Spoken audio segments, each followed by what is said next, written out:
perkenalkan, kami dari kelompok 4 yang beranggotakan saya Farah Nur Ainun Unsa, Saya Akun Prasedia, saya Davina Ain Ramadhani, saya Mia Oktaviani. Baik, di sini kami akan memaparkan hasil diskusi yang sudah kami diskusikan. Di sini kami mengambil sampel dari Provinsi NTT yang dimana terdapat 1 kota dan 21 kabupaten. Di sini kami mengambil datanya dari BPS yang terbaru.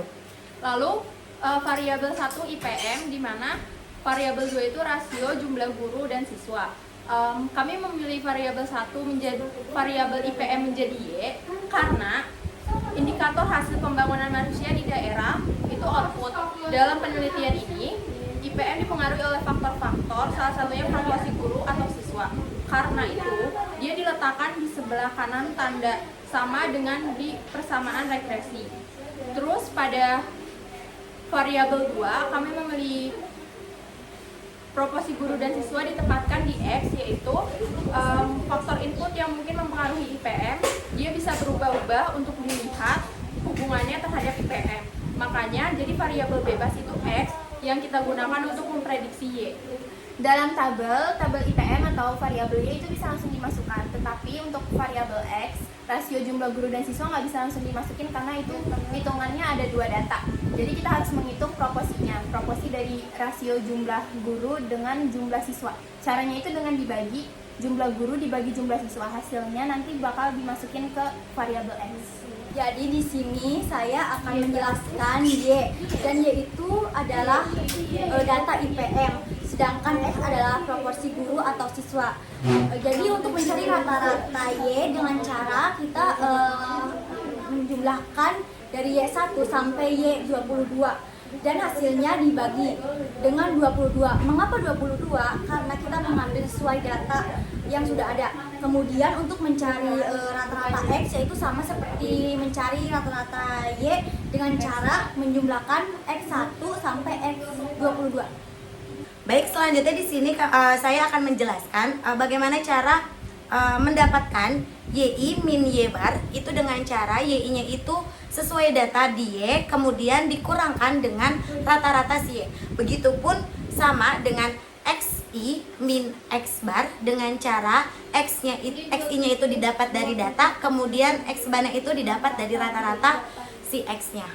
Jadi hasil dari YI min Y bar dikali XI min X bar itu hasilnya semua dijumlahkan tanpa harus dibagi. Lalu untuk mendapatkan XI min X bar kuadrat itu hasil dari XI min X bar itu dikuadratin. Lalu hasilnya dijumlahkan lagi tanpa harus dibagi. Jadi selanjutnya itu kita mencari penduga bagi koefisien kemiringan garis regresi B1. Rumusnya itu adalah sigma XI min X bar dikali YI min Y bar dibagi sigma YI min X bar kuadrat. Hasil yang udah kita dapetin tadi di tabel kan udah dijumlahin. Nah, hasil dari jumlah itu dimasukin ke rumus. Dan yang udah kita dapetin itu adalah XI min X bar kali YI min Y barnya itu ada 0,02175 dibagi dengan 0,000063, yaitu sebagai hasil dari XI min X bar kuadrat. Nah, hasilnya kita dapetin itu ada 345,2380. Selanjutnya itu mencari B0. B0 itu rumusnya Y bar min B1 X bar, dan yang sudah kita dapetin itu ada 68,05 dikurang 345,238 dikali 0,049 dan hasilnya itu 51,13. Jadi dari data tersebut dapat dihasilkan grafik sebagai berikut. Oke, untuk mencari Y topi atau Y dugaan dengan cara Rumusnya itu yaitu dengan B0 ditambah B1 kemudian dikalikan dengan X. Selanjutnya untuk mencari Y topi min Y bar kuadrat dengan cara hasil Y topi dikurang rata-rata Y dan hasilnya dikuadratkan. Lalu dijumlahkan semuanya. Contohnya 69,77 dikurang 68,05 lalu hasilnya dikuadratkan dan menghasilkan 2,958. Lalu untuk mencari YI min YI topi kuadrat, contohnya itu seperti 76,5 dikurang 69,77, hasilnya itu dikuadratkan.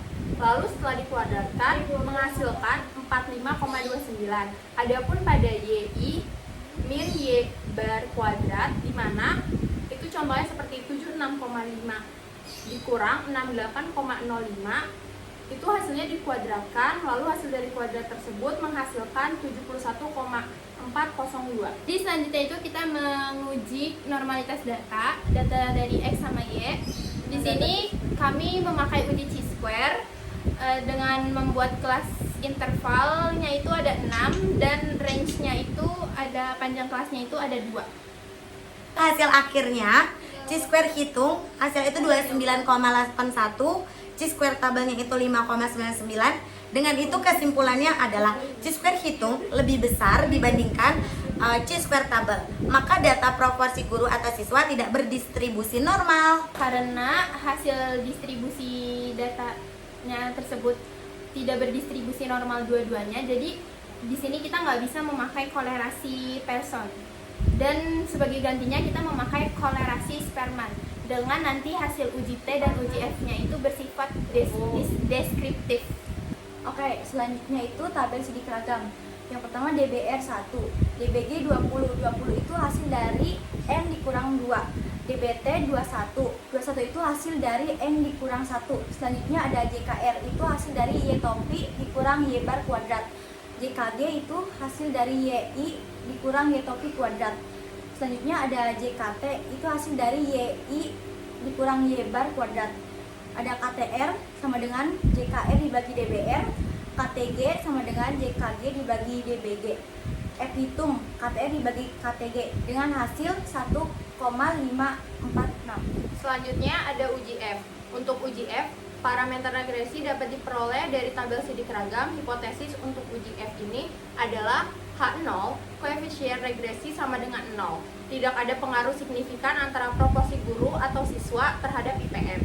Lalu yang kedua ada H1, koefisien tidak sama dengan 0, ada pengaruh signifikan antara proporsi guru atau siswa terhadap IPM. F itu diperoleh dengan membandingkan KTR terhadap KTG. Diperoleh nilai F hitung sebesar 1,546, kemudian dibandingkan dengan nilai F hitung dengan nilai F tabel pada alfa 0,05 dengan kesimpulan hasil F hitung lebih kecil daripada F tabel sehingga H0 diterima, tetapi sebagai H0 deskriptif. Lalu selanjutnya itu ada uji T dengan hipotesis H0 sama dengan 0, artinya tidak ada pengaruh signifikan terhadap jumlah guru atau siswa dengan IPM.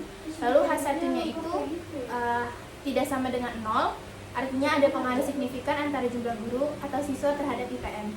Dengan rumus SB1 itu sama dengan sigma YI min Y topi kuadrat dibagi N min 2 sigma XI min X bar kuadrat. Dan hasilnya itu kalau masuk hitungan itu ada 95,2292 dibagi 20, ya 20 itu dari N min 2 lalu dikali sama 0,000028. Hasil yang didapat itu ada 1304,040. Lalu masuk ke T hitung. T hitung itu rumusnya B1 per SB1. Dengan B1-nya itu 345,2380 per 1304,040 hasil yang tadi, lalu jawabannya itu ada 0,2647. Jadi berdasarkan T hitung tadi dimasukkan ke alfa, rumusnya itu T alfa dibagi 2, lalu masuk dikali N min K. Alfanya itu 0,05 dibagi 2 itu jadi 0,0025, kemudian dikali 22 dikurang 1 dikali 21, hasilnya itu ada 0,525. Jadi pengambilan keputusannya itu nilai T hitung lebih kecil dibandingin T tabel, di mana 0,2646 itu lebih kecil dibanding 0,525. Maka H0-nya diterima, tapi sebagai deskriptif. Baik, alasan mengapa hasil uji F dan uji T yang kita tulis itu bersifat deskriptif karena data dasarnya nggak normal atau hasil uji chi-square-nya sudah jelas.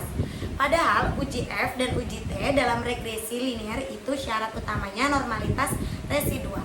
Nah, karena syaratnya nggak terpenuhi, nilai F dan T tetap dihitung sebagai deskripsi model tapi tidak bisa langsung dijadikan dasar pengambilan keputusan statis yang kuat. Jadi uji F dan T bersifat deskriptif karena data tidak memenuhi asumsi normalitas. Jadi hasilnya tidak bisa digunakan untuk inferensi statistik yang valid. Hanya sebatas deskripsi nilai model regresi. Baik, sekian video pemaparan dari kelompok kami. Apabila masih banyak kesalahan, mohon dimaafkan. Kurang lebihnya mohon maaf. Wassalamualaikum warahmatullahi wabarakatuh.